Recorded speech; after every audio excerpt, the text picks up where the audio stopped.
Precisely. Two best buds. Precisely. Drinking beer and talking about stuff. Precisely. Bo and Tony. Precisely. Playing and reviewing games. Precisely. How's it going, everyone? This is Precisely Podcast, episode 25. This is a podcast about beer and video games, and I am with my buddy, Tony, the coolest, calmest, collected dude I know. Thank you very much, man. I appreciate that. I guess we're going to be recapping our experience at Too Many Games today. Yeah, I'm really excited to talk about it. It was a really fun time, even though we just went up for one day on a Sunday, which I guess might be their slowest day. It was still very packed and a lot of things to see and do. Yeah, I think it was just right for me. I mean, there's so much to take in there. Yeah. And I don't really like big crowds of people that much. So. Yeah, it was a perfect amount of crowdiness, I guess. Yeah, we still had to wait in line to or muscle your way in to, go through each stand. Yeah. But that's any convention because stands are only so big. Yeah. And everyone's wearing a book bag and everyone wants to see the stuff they got. Exactly. Yeah. Well, let's talk about the beer first. All right. What do we got here? We have Super Mash Bros. By, what's the name of the brewery again? This is from Stable 12 Brewing Company. We picked up this beer from Phoenixville, Pennsylvania, which is where Too Many Games is at. So we just drove 10 minutes down the road from the convention after we left there. And you picked out the brewery, I guess, just from Google. Yeah. And reviews and all that.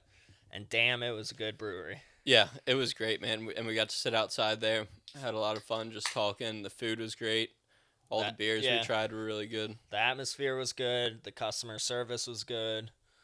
And yeah, the beer was slamming. This is a beer they actually didn't have on tap, but when I went into the tap room, I saw the menu list and I was like, Super Mash Brothers, that's perfect for the podcast. I think I said that out loud to you. Yeah.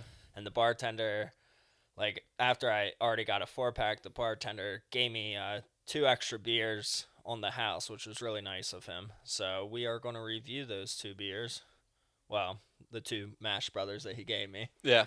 So the can itself is really cute. It's 8-bit graphics of 2 brewers, I'm guessing, that are from the company. The one guy's bald with a big beard, sort of looks like me. The other guy sort of looks like you, Tony. Yeah, it almost looks like if Minecraft and Super Mario was meshed together. Yeah, I agree. So they have the big fermenter tanks behind them. They have the mash rods or poles or whatever that you mix the mash in. And are you familiar what mash is? It's like a mixture of, I don't know, grains and stuff. Yeah, it's right? the grains. I'm not sure if the hops, I don't think the hops are included in it, but it's the grains, the oats, all that. And then you add hot water to it. Okay. And then it mixes in the mash tun.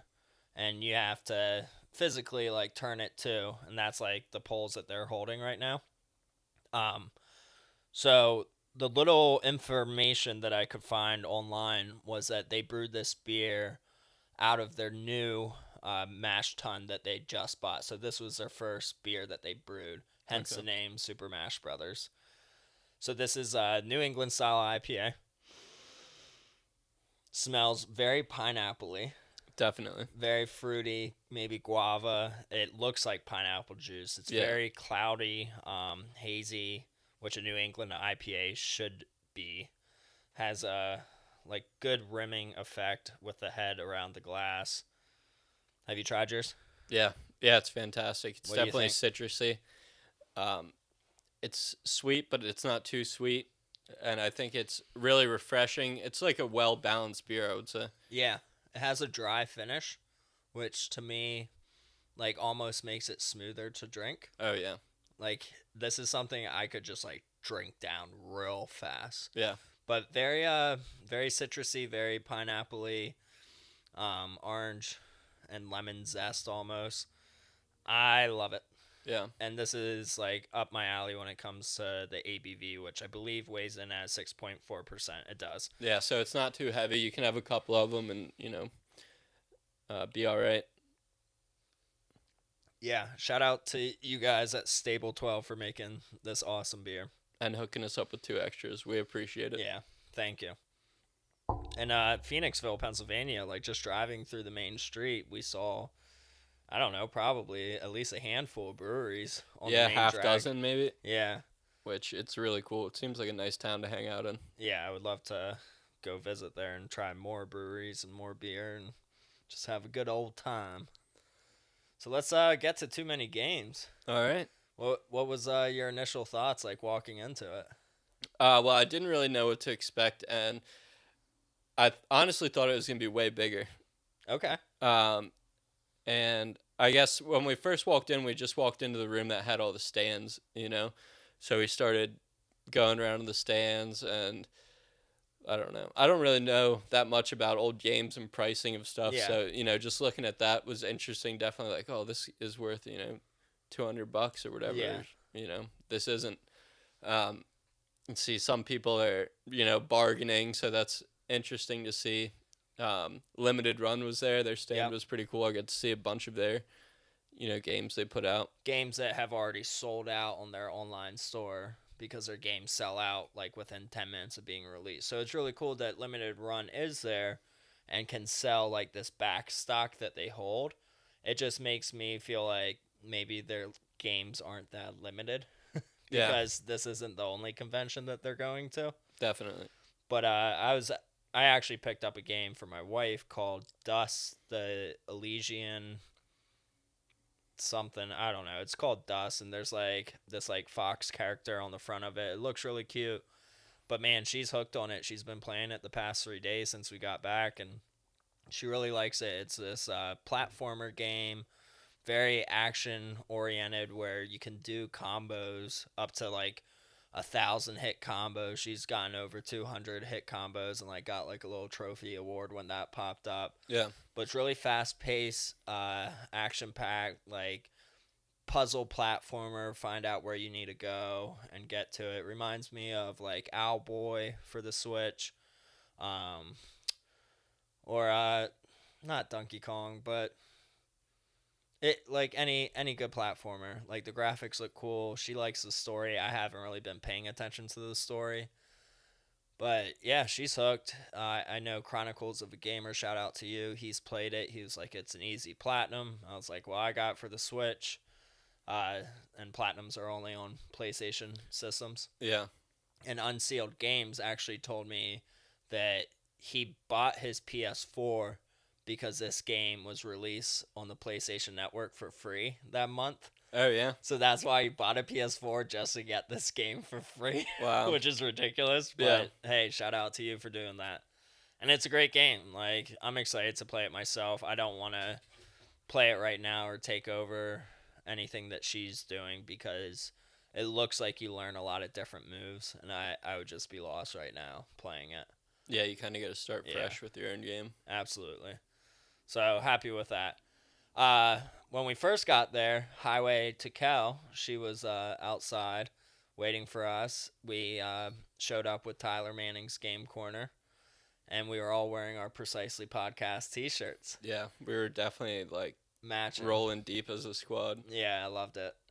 And what's funny, I don't know who noticed at first, but we didn't plan this, but we were all wearing khaki shorts, like not even cargo shorts. Khaki shorts, like without any outer pockets. Yeah, I knew that. I knew that at least me and you were gonna both be wearing khaki shorts. Like when I got dressed, I was like, Bo's probably gonna be wearing khaki shorts too. Well, that's like the most common, color of shorts, I think. I only have like 2 pairs of shorts that I wear, like out in public, and it's khaki and gray. Yeah, and I think my gray ones were dirty, so yeah. But we looked like we're doing official business there. Oh, absolutely. And people were stopping us and asking us about the shirts and being like, what is that about? And that was great because we went there with 1,000 stickers at least, handing them out. And it was easier to hand out a sticker to someone that stopped you to ask you about the shirt or ask me about like the Game Boy pocket that I was wearing around my neck. Like, Yeah, it made that easier. But we probably got rid of half the stickers, which was nice too. definitely. Um, yeah. So, what are some standout moments? Um, number one, I would say, was the wrestling match we saw. Yeah, we Which, walked into that. yeah, that was freaking sweet, man. I was all into that. It was Mega Man and Ryu, Yeah. and they were really going hard at smashing each other into chairs. And I know wrestling is staged or whatever, but you Yeah. could tell these guys were putting each other through the ringer. Oh man, they were slamming each other, jumping Yeah. off the ropes. Yeah. Like you could They tell. dented Like, some of the chairs for sure. really? Yeah. Oh wow. I walked into it late, but as soon as I saw it, I was just like, "This is amazing." Yeah. And then, like Mega Man, like flipped him around, pinned him down, and won. And like he got up on the ropes in the corner, and he's just like, "Yeah, yeah." And like everyone's just cheering, and like I just saw the sweat dripping down on him because he's wearing this huge costume too, Oh, and yeah. this helmet, and it's just like, yeah, you guys worked out hardcore right there. Definitely. But it was the coolest Capcom fight I've ever seen. That stood out to me too. One thing that stood out to me, which I didn't even know what was going on, or that it was going on, was the yo-yo competition. Oh, that we yeah. walked into. I totally forgot about that until just now. That was crazy. I think you said something like you saw a banner up in on the like ceiling area that said indie games this way. Yeah. And I was like, well, we're at the indie games over here. And you're like, well, let's go over there. And there was music playing and stuff. So we like walked behind these vendors. And sure enough, they were doing a yo-yo competition. Like it was a statewide competition or something. Yeah, I think so. Or at least Philadelphia area. And I've never seen anything like that before. I was just like blown away. Yeah, I like, didn't even know it was a thing, a yo-yo competition. Yeah, These kids like- had like decked out yo-yos, special strings, and Yeah, the strings were lime green, yellow, which I don't know if that's like a certain string that's like anti like tying up, or if that like helps the judges see the moves that you're doing, oh, true. or maybe even just helps them see the moves that they're doing, Yeah, it could be a bit of all that, honestly. because they're doing some crazy moves. So like the first guy that we saw was killing it, rocking it. It was amazing. I was like awestruck. The next guy came up, and he got his string tied like twice that I saw, Yeah. and had to undo the knots, and that was very disappointing.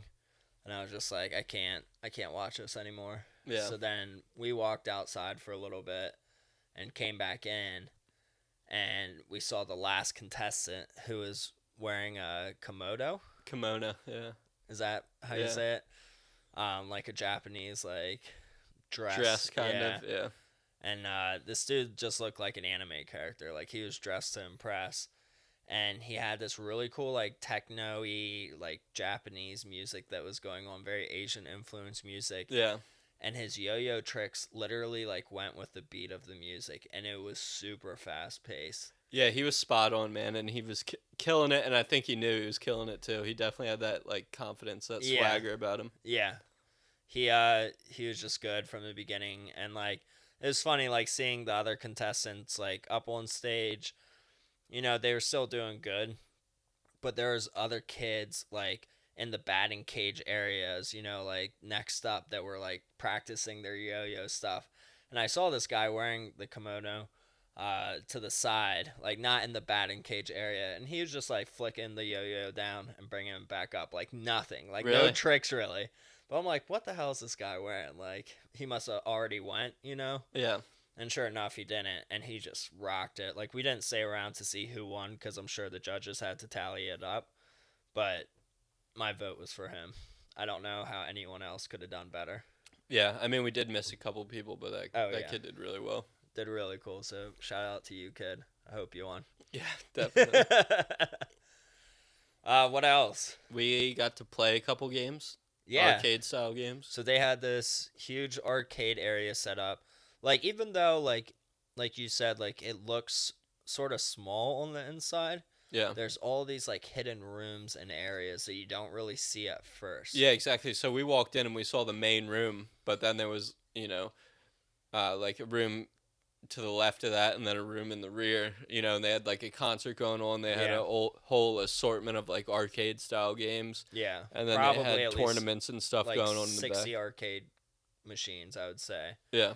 So they had like Japanese ones that are like these smaller like cabinets that you have to like sit down on a stool to play. And most of them were like taken up. They had DDR, shooting games, a bunch of different pinball machines. Like Tyler said something about like the Twilight Zone pinball is like one of the most expensive machines Really? out there. I'm not sure the price he said, but he was like it's like one of the best and most sought after machines. So that was cool to see that, which I've definitely seen before, and maybe I saw it last year there. I don't know. But the first machine that we saw that was open was Area 51, uh, which was a shooting game Oh where you yeah. actually like have guns in your hands, plastic guns, and Yep. you're shooting at the screen.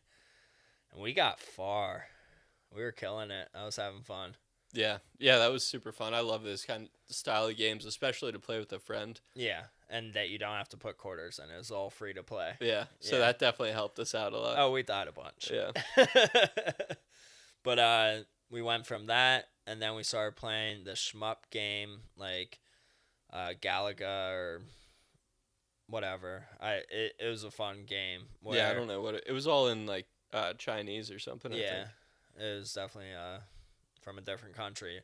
But that was a lot of fun where we kept dying too, but it was free to play, so you could just have unlimited continues. And literally, my fingers were cramping up on like how hard I was pressing stuff. Yeah, and how about when we were holding the guns? Like Oh, your man. arm would get tired, even though it's Yeah. a super light gun, But Yeah, I and guess then you're you would- squeezing the trigger and Yeah, you'd have to switch to the other hand or Yeah. hold it up with the other hand while you're shooting. And then after that, we went to one of the shorter, like Japanese arcade cabinets, which had like a Street Fighter like game that we Mhm. played for a little. So overall, like all the games that we played there was a lot of fun, and yeah, playing with a friend there definitely makes you want to play longer, I would say. yeah, definitely. Oh, what else? Well, what about the special thing you picked up? I was going to get there actually. Alright. Yeah, so Kelly went out there Saturday after recording Friday's podcast, and she got out there early, and myself being a kiosk collector, she sends me a picture like early in the morning of this small N64 kiosk that I've never seen before, and I was like, fuck. I'm like, is that for sale? And she's like, yeah, it has a sticker of 600 or best offer. I'm like, oh my goodness, like that's in my price range. Like, I want it because it's an N64 kiosk. Like, I just got that new cartridge that has every game on it. Like, that would be perfect. Yeah.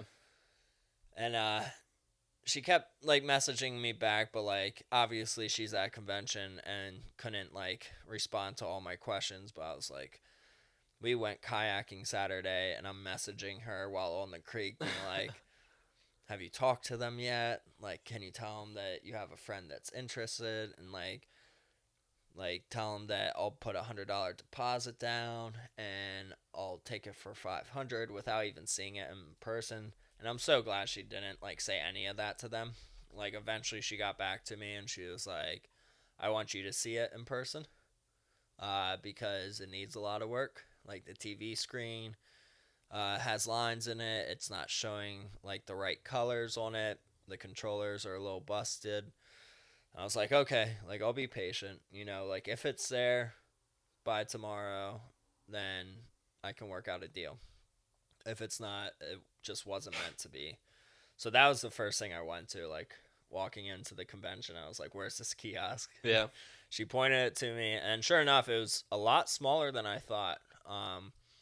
And it was called, there's a label on it that says Kids, KIDZ, Pace, PACE.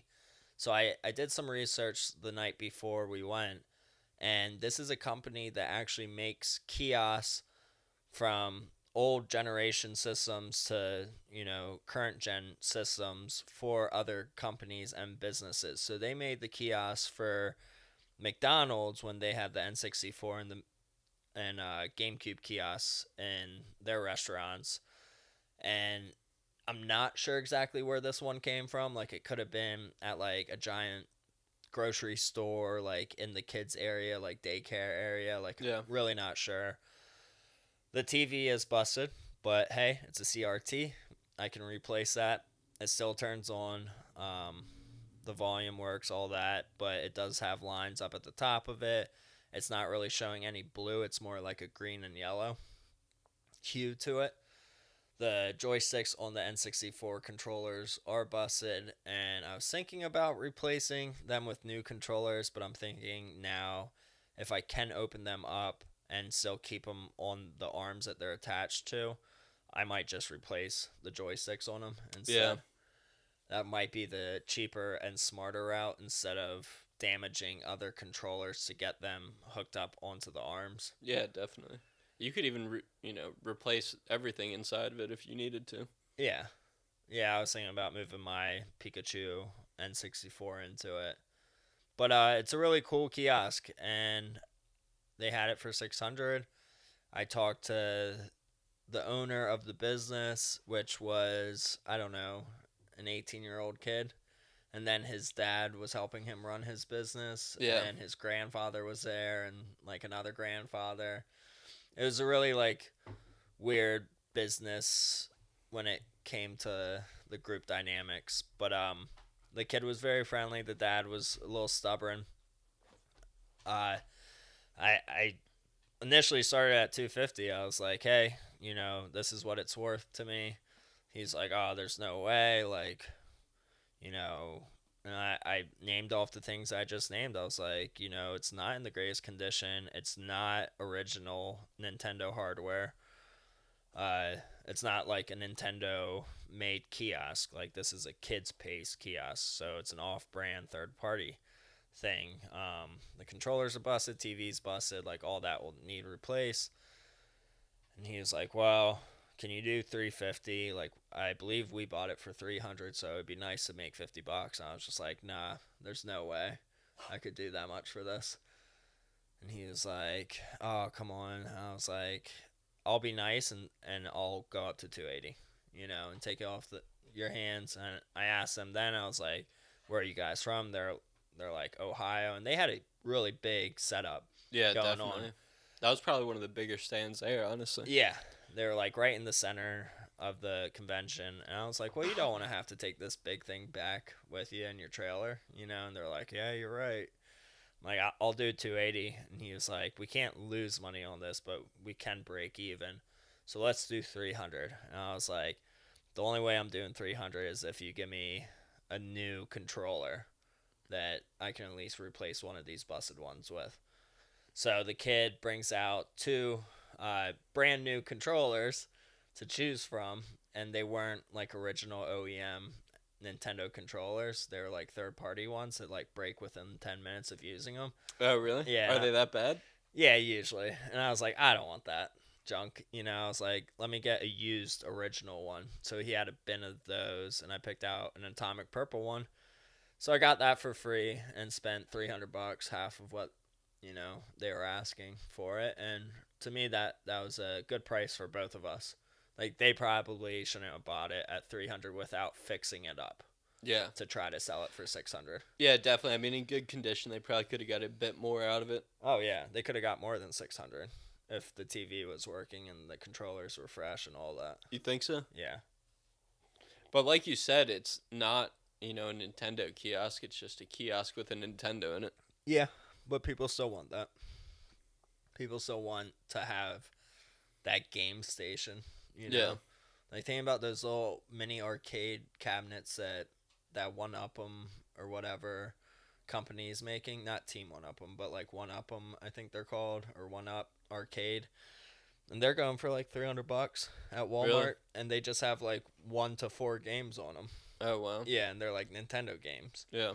So to me, like, buying an N64 cabinet, even though it's not original, for 300, you have the full library of N64 games for it. Yeah, definitely. And if I really wanted to, I could put any system in it, but I would have to change out the controllers. So yeah, I'm really happy with it. It was nice actually getting a kiosk that was so lightweight for once too. Like, bringing it up the stairs was so easy, and setting it up very nice, and just yeah, we weren't breaking our backs going up the stairs, Yeah. you know?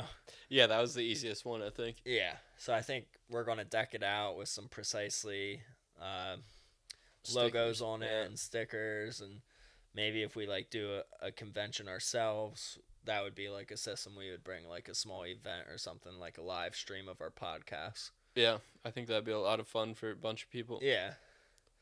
So I'm happy I got that. That was my big purchase. Besides that, I got the Dust game for my wife, and then I got a Super Nintendo game off this vendor for $6, which I believe is called Slime Ball.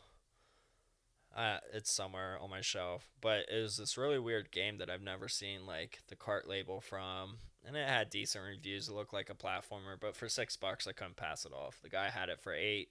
It was on a Sunday, and that's another great thing about going to a convention on a Sunday is you can just talk people down, you know. But like, I didn't even talk him down. Like, he had a sticker for $8. I was like, I'll take this. And he's like, how much do you want to pay me for it? I was like, I don't know, $6. And he was like, well, you gave me 2 stickers earlier, so I'll give you $1 off per sticker. And I was like, sounds good to me, dude. Yeah, that's awesome. Yeah. How about the duck game? So we saw some indie games, and there's this one game called, I think it was just the Untitled Duck Game or just Duck Game. Yeah, I can't remember what it was called exactly, but it looked like a lot of fun. Tyler said it was called Duck Game. And so it's like there's 4 ducks on the screen, sort of like in a Super Smash Brothers like map, Yeah. and you have guns. Like the ducks have guns. Yeah, they have guns, and some they just had like bombs that they would pick up, and you got to throw it at the other Okay. duck to explode them. Yeah. So I think there's different styles of the gameplay, but I mean, it just looks like one of those games, almost like Smash, that you could play with your Over and buddies for over. hours and just rag on each other and have a good time. It seemed like it was like a one-hit KO. Like as soon as you got hit, you died, and you had to wait for the next game. Yeah. So the last person that's standing wins. And I guess, yeah, like you said, there's weapons that you can pick up on the stage to use it to your advantage. But the best part of the game was when that one person would win before the next game started, it would go Yeah. and it was like this duck sound like over Digital and over duck again. noises. Oh, it was so funny. So funny. So looking forward to seeing that game come out. Another stand, and I wish I knew their name. They actually make a Sega magazine that they have a Patreon for, and the magazine looked really good. Like really good quality paper and colors. I met the artist that illustrates for the magazine, but they had a TV set up with a Dreamcast, and then 2 fishing rods, as the controllers, like the fishing rod controllers for like the bass fishing game for Dreamcast. Yeah. But Soul Calibur was on the TV, and I'm like, what are you guys doing here? They were like, oh, we were holding a tournament for anyone that wanted to enter, playing Soul Calibur with the fishing rods. I'm like, how? They're like, well, they're motion detecting fishing rods. So you literally just have to like wiggle them back and forth, and that's your attack. So it like evens out the playing field for everyone. Yeah. I was like, that sounds so cool. Didn't get to play it, but I started eBaying that night for fishing rods and tried to talk some people down on pricing, and a lot of people didn't want to budge, but they're cheap enough that I might do that because I have Soul Calibur for my Dreamcast kiosk, and Yeah. What's the price on one of those fishing rods? there's one Japanese one that's boxed for $30, which That's not bad. No, it's very reasonable. There's one loose for like 25, and I'm pretty sure you can use Japanese ones on an American console. Like it doesn't matter. Yeah. Like I have a Japanese light gun that we've used, and that still works fine. So yeah, that's something I want to try. We met 2 guys.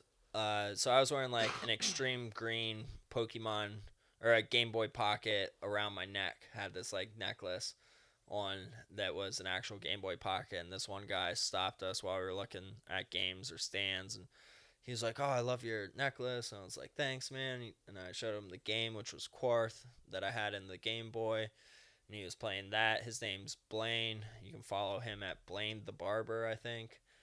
But really cool guy that we met randomly there. His friend John was looking at Pokemon cards at that stand. I was like, yo, I brought all my Pokemon cards as a child, to this convention. They're in Tony's truck. If you want, I could show you them. You might be interested in some of them. Yeah. So we went out to the parking lot with them, and they went through my Pokemon cards and picked out a few, and I made a couple bucks off of them, which was really cool, and made new friends. Like, we're following each other on Instagram now, so. Yeah, we got to hang out with them for a little bit while we were there, and they were cool guys. Yeah, really cool guys. And, I mean, to me, like, that's, like, what a convention is meeting like-minded people that can just be, like, compliment you on the Game Boy that's around your neck, and then you become friends through that, or you're like, oh, you like Pokemon? I like Pokemon. Yeah, I mean, that's the best place to meet people with similar interests. Right? Absolutely. Any type of convention. Yeah. So, yeah, just meeting people is where it's at, like, and I feel like people that are into gaming are not primarily, but there's a big majority of people that are introverts that don't like talking. Yeah. But they still will come out to these conventions, and it's just nice to, like, compliment anyone. Like, I kept being like, oh, I really like your shirt or whatever, like people were wearing, and it's just, like, awesome to see someone smile. So if you ever do go to a gaming convention, don't be shy to compliment someone or ask someone where they got that thing at or anything, because you never know who you might meet. Yeah, definitely. And I'm sure you'll meet someone that is fun to hang out with. Yeah. Or they have something in common with, at least. And it was just nice going with you, Tony, like, for your first time. Yeah, it was a lot of fun. I would definitely go back. And I was surprised when you told me that. Like, I remember halfway through the convention, we were going out to the parking lot, and I was like, are you having fun? And you're like, yeah, I'm having more fun than I thought I would. I was like, yes, good. And then you're like, this actually sparked interest in playing video games again, which, like, really made me happy. And I told you, I was like, dude, I got a library in my game room that you're more than welcome to go through and pick out anything and play anything that your heart desires, Yeah. Oh, also, I got to hold a complete inbox Earthbound. Oh, yeah. Oh, that was like a highlight for me. Yeah, dude, and that's one of the crazy things I was talking about. What did you say that game's worth, like $750 or more? That's what the dude was willing to sell it to me for. Yeah, and I'm like, to me, that's insane. He was parked right next to us, and we were chilling outside with Retropop Games, hanging out with him, having a cider, I think, out in the parking lot. And these guys come up, literally parked right next to us, and they're putting games in their trunk. And I, like, look over, and I see this big box that I see, like, bound on, like, I couldn't read all of it, and I was like, is that a CIB of Earthbound? And he's like, yeah, it is. It's my second copy of it. My buddy gave me this copy, or something like that. I'm like, wow, that's amazing. He's like, I'll sell it to you. I'm like, how much? He's like, $750. And, I mean, if I had money, like, lots of money and money on me at the time, I would have totally bought it. Yeah. Because $750 is a really good price for a really good quality box with manual and cartridge. Because the cartridge itself is going for $200. I don't think I saw a cartridge there that was under $200. They were all like $240, $250, which is ridiculous because eBay prices, you can probably get it right under $200. Really? Yeah. So to have the box, to have the manual, I mean, the box is the rarest part of it because people would throw those things away. Yeah. Back in the 90s, cardboard really didn't matter. Did they all come in boxes that big, or was that a special box? No, Earthbound was like one of 5 big boxes for the Super Nintendo. There was one game that came with a light gun as well, like a pistol. So that was a big box. The Bomberman game was a big box because it came with a multi-tap. Okay. That you could have 4 people playing on a Super Nintendo, even though it only has 2 ports. There's a couple other ones too that had like attachments as well. But yeah, Earthbound's like the most infamous one, I would say.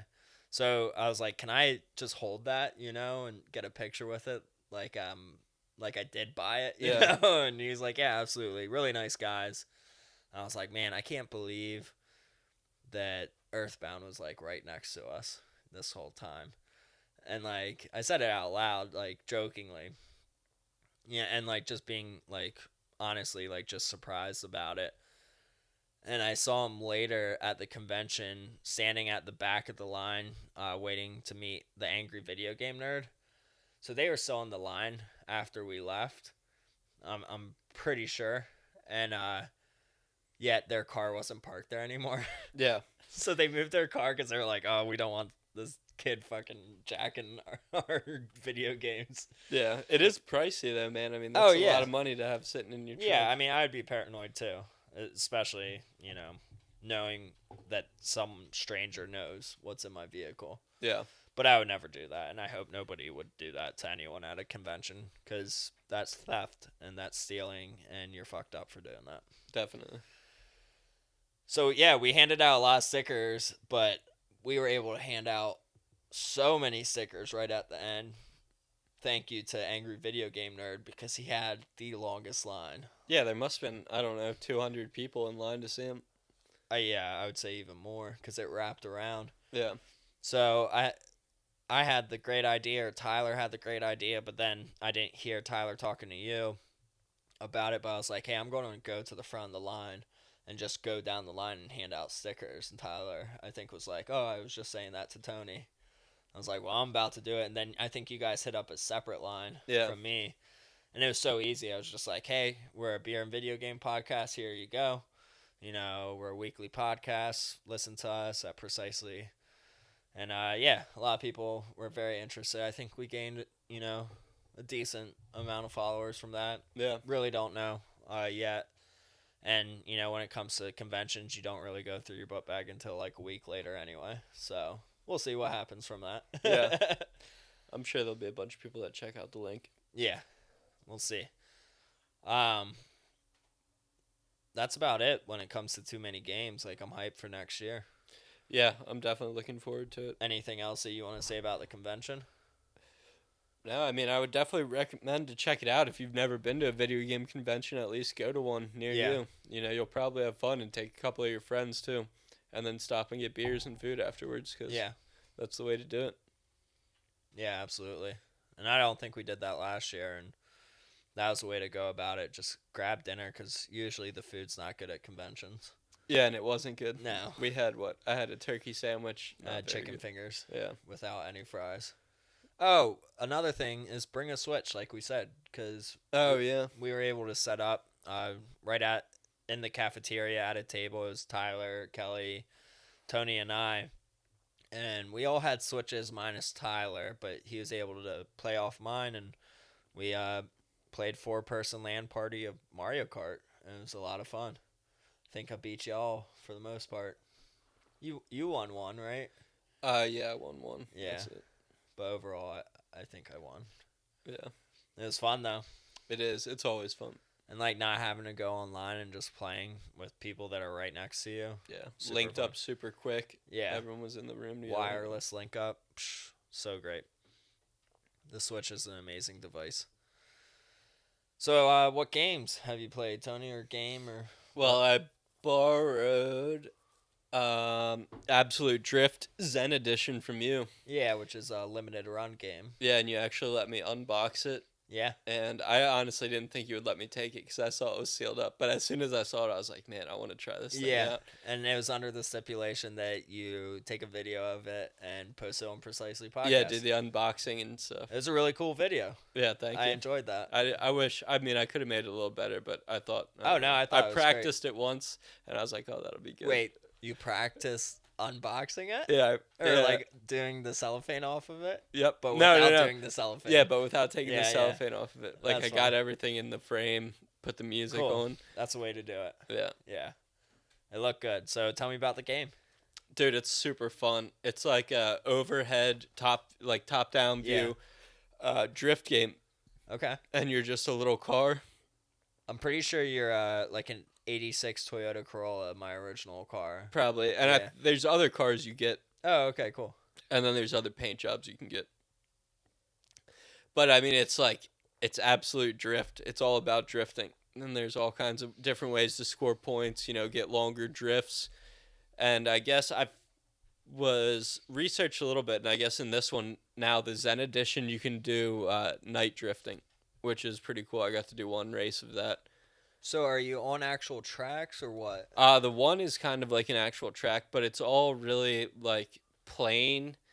Not a lot of detail. Like it's not like driving through a road or a city. Okay, that's what it looked like from like the cover art Yeah. that I saw. Obviously, I didn't open it and play it, but is it like just one screen, or do you move from screen to screen?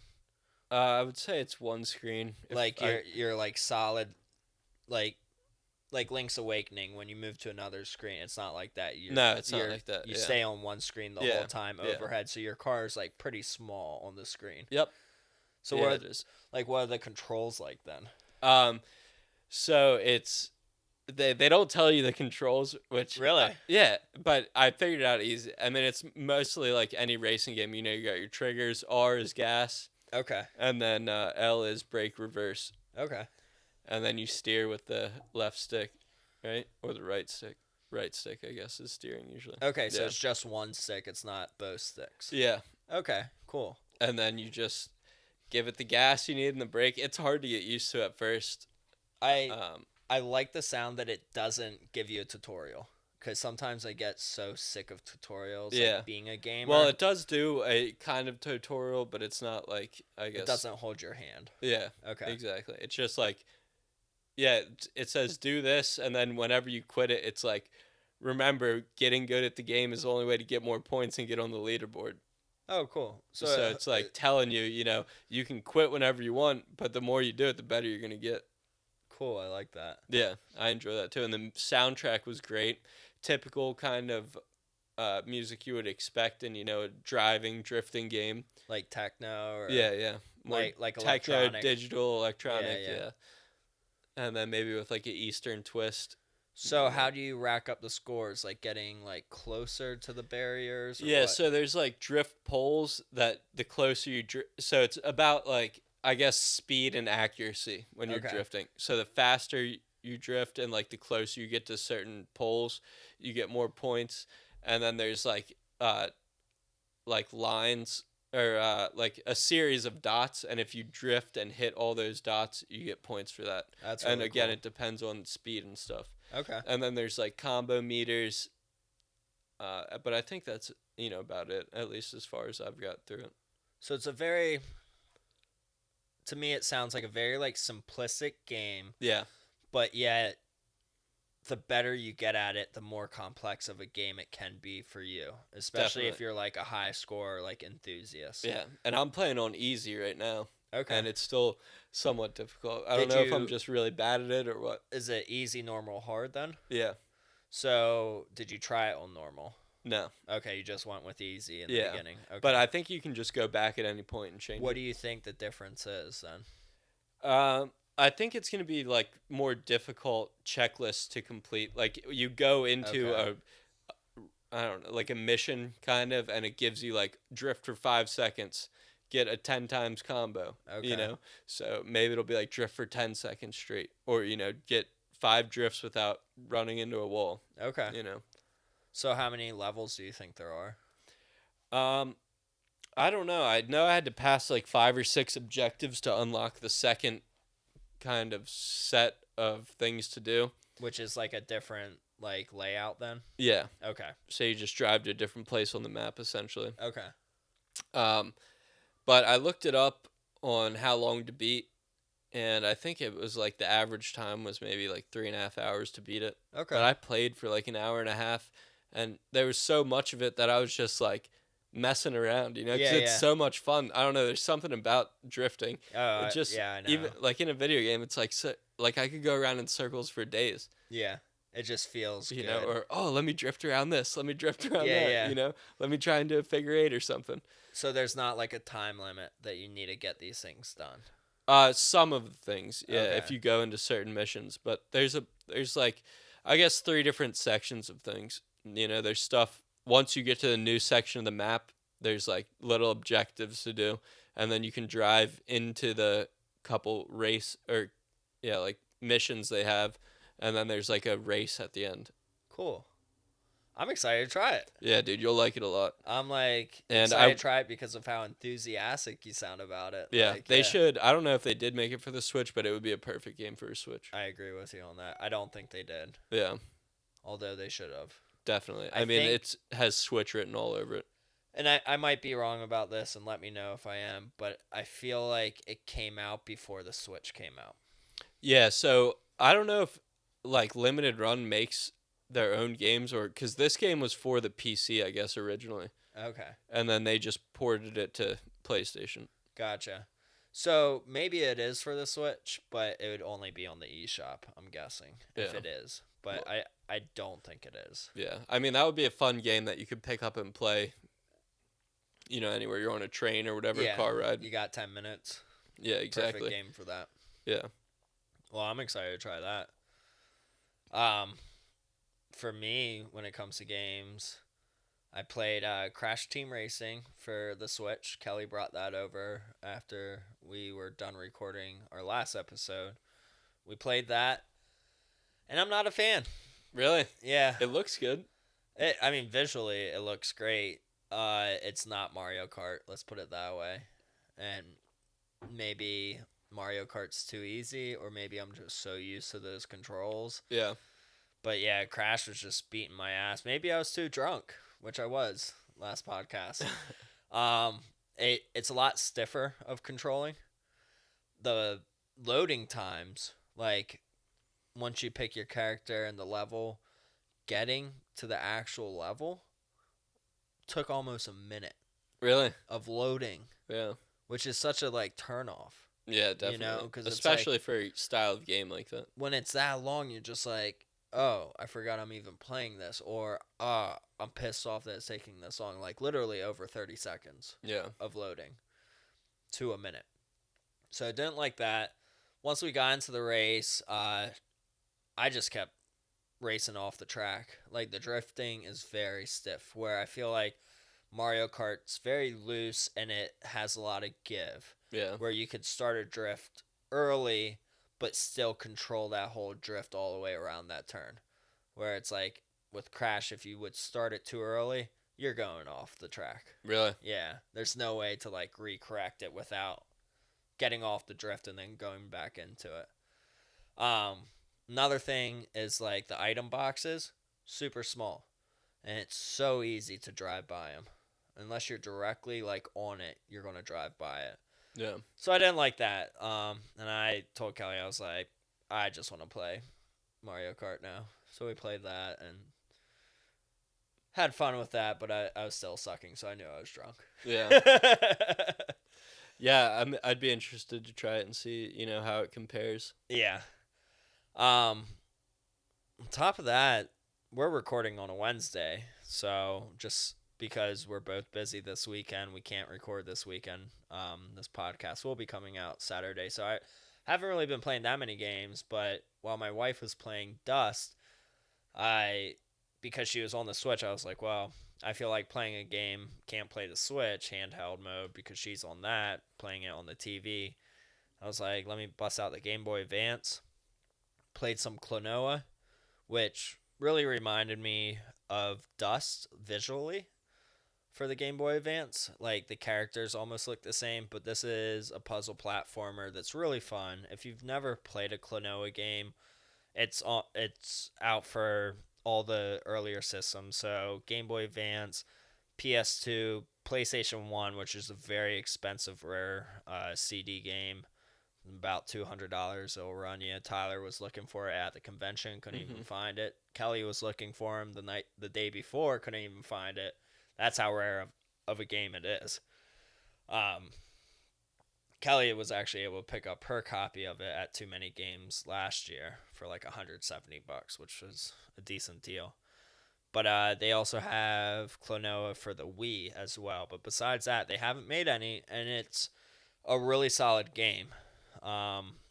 Just really enjoyable, where different things will change. Like the farther you advance in the world, the harder the puzzles are going to get, and you really have to twist your mind to be like, this enemy will help me jump higher. Like I pick him up and then I have to use him to jump higher to this platform.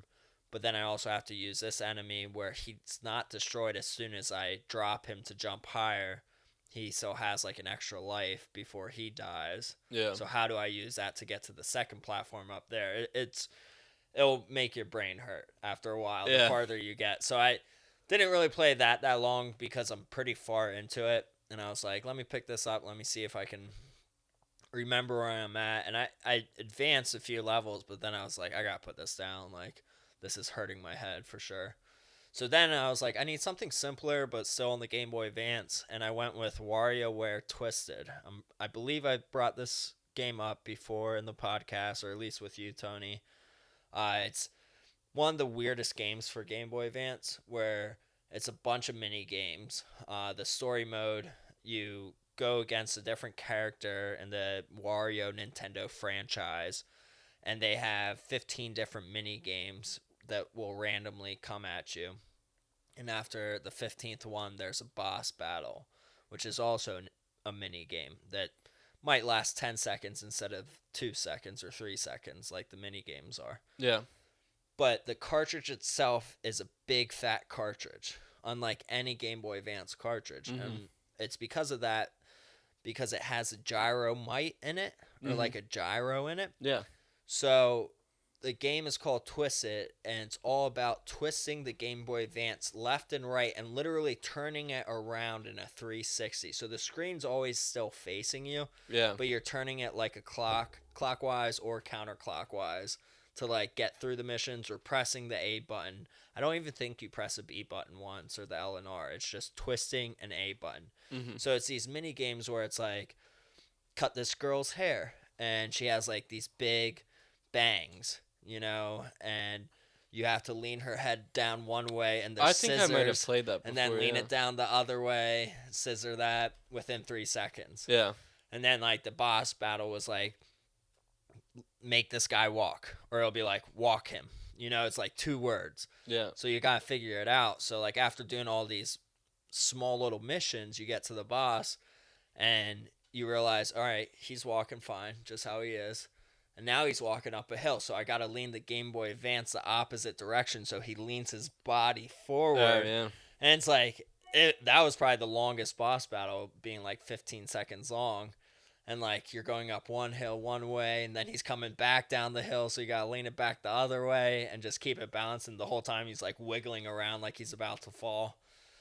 But it's so much fun. So I almost beat that. I got 2 more bosses that I need to fight to beat it, and the last one was so hard. I was just like, oh, I can't do this right now. It was like a dance one where you have to move the Game Boy Advance like left to right, Mm-hmm. and it knows that. So it reminded me of Mario Party, like the dance thing and that almost. But as a Game Boy Advance game, like the Switch Mario Party where you're like dancing with the Yep. Joy-Cons. Yeah, exactly like that, but on the Game Boy Advance. It's funny how Nintendo recycles all of their games and their ideas. And there's this one guy that stood out to me the most. His levels were all based on original Nintendo games. So it was like Zelda, like fighting 3 enemies, or Link fighting 3 enemies in the original Zelda games. Or the boss battle for that was the original Mario game, but it was like he was on a circular globe. So you had to run around by tilting the Game Boy like in the right direction, but jumping over and like killing the Goombas while getting power ups, and you still had to like get to the flag and jump on the flag to get to the castle. Yeah. Really, it was really interesting and really cool, like how all these mini games can, like, they can recycle old games and the nostalgia behind it, because Nintendo just has, like, as soon as someone says Nintendo to a stranger, they're immediately like Mario, Pokemon, Yoshi, like all these different names and franchises like pop up in their head. Like, they're so good at branding themselves as a company. Probably 90% of the people in the world have played something by Nintendo. Oh, yeah, easily. I definitely agree with that. And in the United States, probably 98%. Yeah. Of anyone that's 6 to 90 years old. Yeah. Yeah, for sure.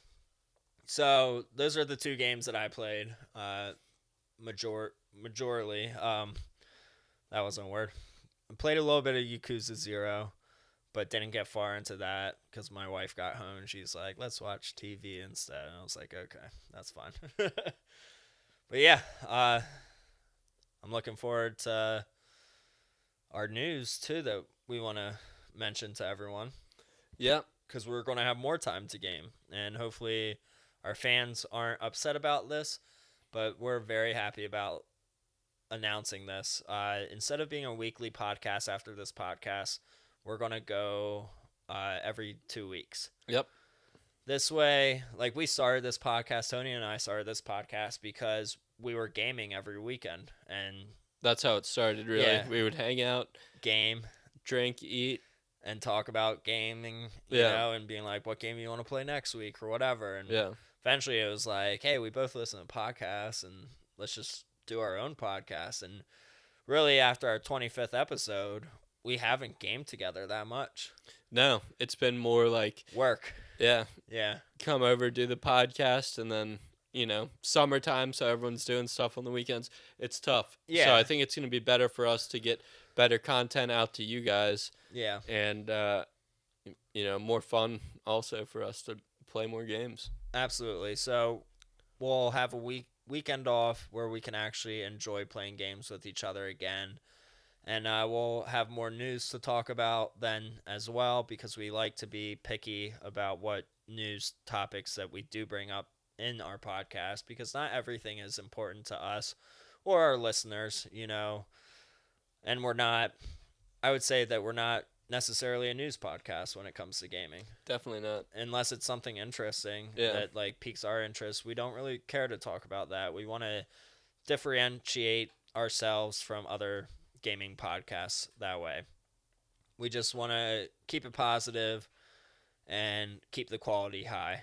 And by going, what is it, bi-weekly? Yep. Yeah, not bi-monthly, bi-weekly. Going bi-weekly, I think that will help us. So hopefully you guys are cool with that. We would love to hear some topics, some feedback, comments, all that.